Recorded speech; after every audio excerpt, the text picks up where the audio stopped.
We pulled into the front yard as the truck rattled into silence, the two of us breathing a sigh of relief. We had done it. We had made it out. We hadn't been shot. We hadn't had to shoot anybody.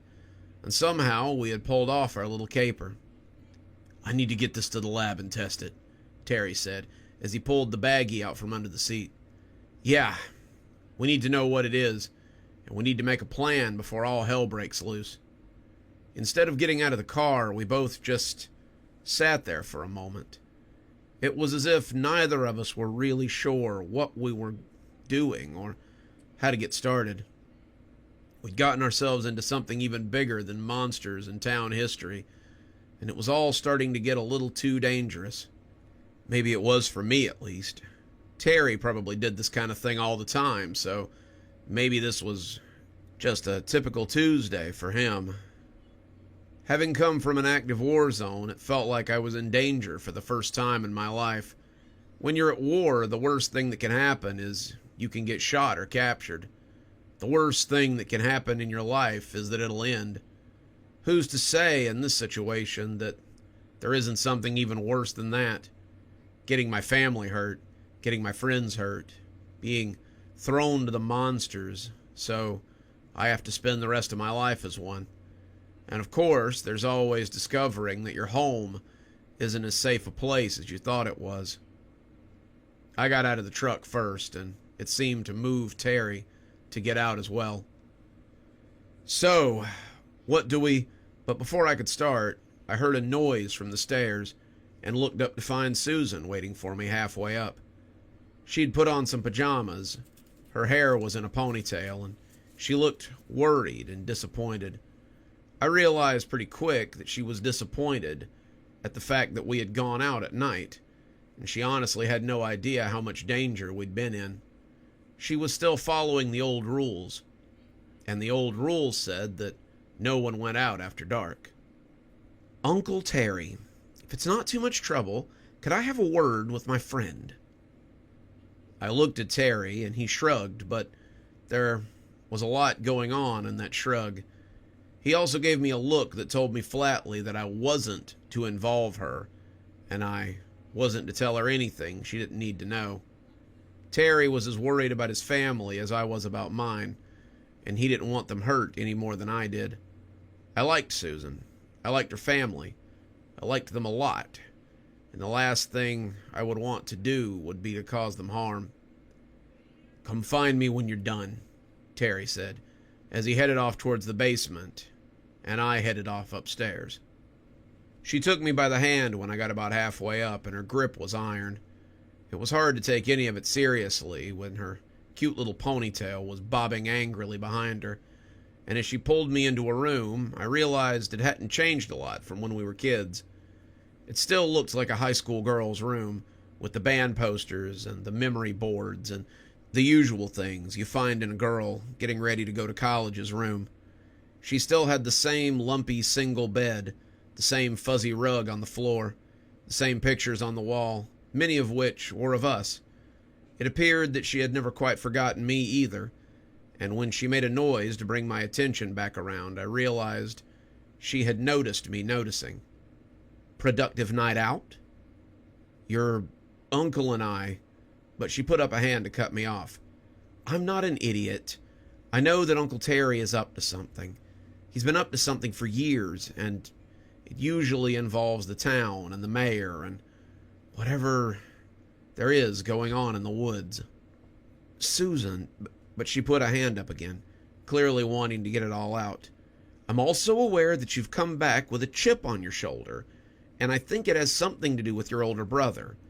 You've been so focused ever since he left, so angry, so..." "He didn't leave, Susan. He was taken. He was kidnapped by those monsters that live in the woods. We just put up with them. We just accept that they take children. But that's..." "Keep your voice down. My parents are asleep 2 rooms over, and I don't want them to know that you're in here. There isn't much they can do about it. I'm a grown woman, and I'll see who I want, but I don't want any awkward conversations in the morning about why we're fighting in my bedroom." We were quiet for a minute. the two of us looking at each other, and then she shook her head and went on. I know you're hurting. I've lost people to the Foresters as well, but this isn't going to help anything. All it's going to do is get you and Uncle Terry killed. Uncle Terry never had an ally before. He's never had someone willing to fight beside him. I worry that it's going to make him reckless, and it's going to get both of you hurt. I wanted to deny what she was saying. I wanted to tell her she was wrong, and that my intentions were nothing but righteous, but I just couldn't lie to her like that. The truth was, it was very likely that we were planning something dangerous. It was dangerous and foolhardy, and it was probably going to end up with both of us dead. I had come too far now. I had to keep going. I liked Susan. I liked her a lot, but it's hard for a man to put aside revenge for anything, even a woman. I don't see what other choice I have. And even as I said it, it sounded lame and uninspired, even to my ears. Of course you do, she said, getting her voice under control on the last syllable. We all have choices. You can set it aside. You can forget about whatever this is and live your life. You can... I can stay here with you? I asked, and it sounded more condescending than I had intended. Well, she said, trying not to let me see how much that had hurt her. Yeah, I had hoped that was something you still wanted. I guess maybe I was wrong. Sorry if I... She stopped talking when I reached out and caught her hand. I'm sorry, I said, holding her at arm's length. That sounded way more sarcastic than I intended. Susan, I'd love nothing more than to stay here with you, make a life with you, to... Easy, Tiger, she said with a small smile. I'm talking about a second date.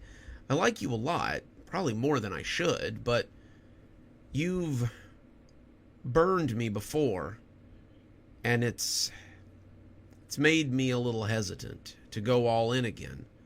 I'm more than interested in seeing where things go, but I need to know that you aren't just going to leave me in the lurch again. When you left last time, it hurt me a lot, and I'm not really in a big hurry to have that happen again. Couldn't really get mad. She'd been very open about it, and I knew that there was still a lot of hurt there. You could see it sometimes, when she didn't think I was looking. You would catch a glimpse every now and again, when she would smile at me as if she was wondering when I'd be leaving again. She didn't trust me, but she wanted to. She wanted us to go back to the way we were, a couple of dumb kids who thought that high school would last forever. Well, maybe she had. I had known there was something bigger waiting for me, something that wasn't overseas, but right here in my own backyard. I want to. You have no idea how much I just want to put it all aside and be with you. I think it's what I've always wanted, but I think that might have been why I left. I have to do this. I need to do this. And it feels like I'm being disloyal to my brother. He was taken right in front of me. You know that.